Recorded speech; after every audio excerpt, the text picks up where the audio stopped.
ஆராதனை நாயகன் நீரே, ஆராதனை வேந்தனும் நீரே, ஆராதனை நாயகன் நீரே, ஆராதனை வேந்தனும் நீரே. ஆயுள் முடியும் வரை உம்மை தொழுதிடுவே.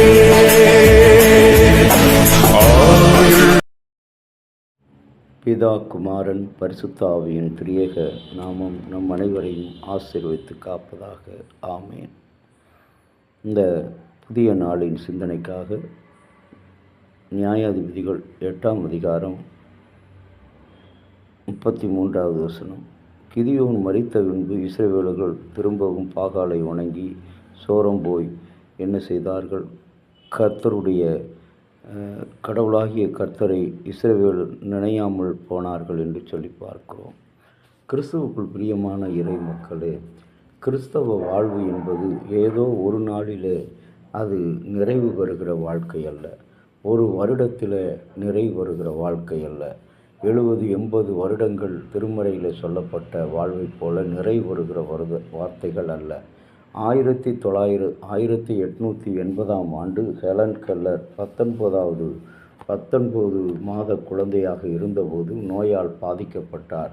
அவர் பார்வையும் செவித்திறனும் இழக்கச் செய்து கெலன் பெண்கள் மற்றும் மாற்றுத்திறனாளிகள் நீதி நியாயத்துக்காக போராடுபவராக வாழ்ந்தார். அவர் மூட பழக்க வழக்கங்களை கிழித்தெறிந்து நியாயமற்ற சட்டங்களை எதிர்த்தார். தொண்டு நிறுவனங்களை நிறுவினார்.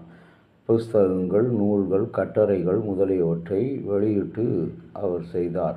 ஹெலன் கெல்லர், உங்கள் வெற்றியும் மகிழ்ச்சியும் உங்களிடம் உள்ளது என்று கூறினார். எப்போதும் மகிழ்ச்சியாயிருக்க தீர்மானம் செய்யுங்கள். நீங்களும் உங்கள் மகிழ்ச்சியின் சிரமங்களுக்கு எதிராக பலமான ஆயுதமாய் இருக்கும் என்று சொல்லுகிறார். அன்புக்குரிய இறை மக்களே, இந்த ஹெலன் கெல்லரை போல நாம் எப்பொழுதும் தேவனை, கடவுளை, நம்முடைய திறமைகளை, நம்முடைய கடவுள் நமக்கு கொடுத்த தாளந்துகளை நாம் மறக்காதபடி அவரிடத்திலே விசுவாசம் வைத்து அவரையே பின்பற்றி செல்லும் பொழுது கர்த்தருடைய கண்களிலே நமக்கு அருளும் கிருபையும் கிடைக்கிறது. நாம் அநேக நேரங்களில் என்னுடைய அனுபவத்தில் பார்க்கும்போது ஊழியத்தில் ஜெபித்த நாட்கள், வாரம் தவறாமல் உபவாசித்து ஜெபிப்பது. ஆனால் பல வயது செல்ல செல்ல, காலங்கள் செல்ல செல்ல, சரீர பலகீனங்கள் குறைய பலகீனங்கள் வர வர நாம் என்ன செய்கிறோம்? ஜெபத்தை மறந்து விட்டோம். உபவாசத்தை மறந்து விட்டேன். அந்த நாட்களை இழந்து விட்டேன். அப்பொழுது கடவுளுடைய மகிமையை இழந்து காணப்பட்டேன். இன்றைக்கு மீண்டும் நான் புதுப்பிக்கப்பட்டு தேவனோடு அந்த உறவில் தொடர்ந்து நான் பயணிக்கிறேன். இன்றைக்கு இந்த இஸ்ரவேல் மக்கள் கடவுளால் கொடுக்கப்பட்ட, கர்த்தராகிய கடவுளால் கொடுக்கப்பட்ட அந்த நன்மையை அவர்கள் உணராதிருந்தார்கள். மீண்டும் சோரம் போன வாழ்க்கை. அந்த சோரம் போன நிலையில் தேவனாகிய கர்த்தர் இஸ்ரவேலை நினைக்க மறந்து விட்டார். இன்றைக்கும் இந்த 26வது ஆண்டில் ஆண்டவராகிய கடவுள் இந்த தவசு காலங்களில் உங்களையும் என்னையும் நினைப்பவராக தன்னை சிலுவையில் ஒப்பு கொடுத்து ஒரு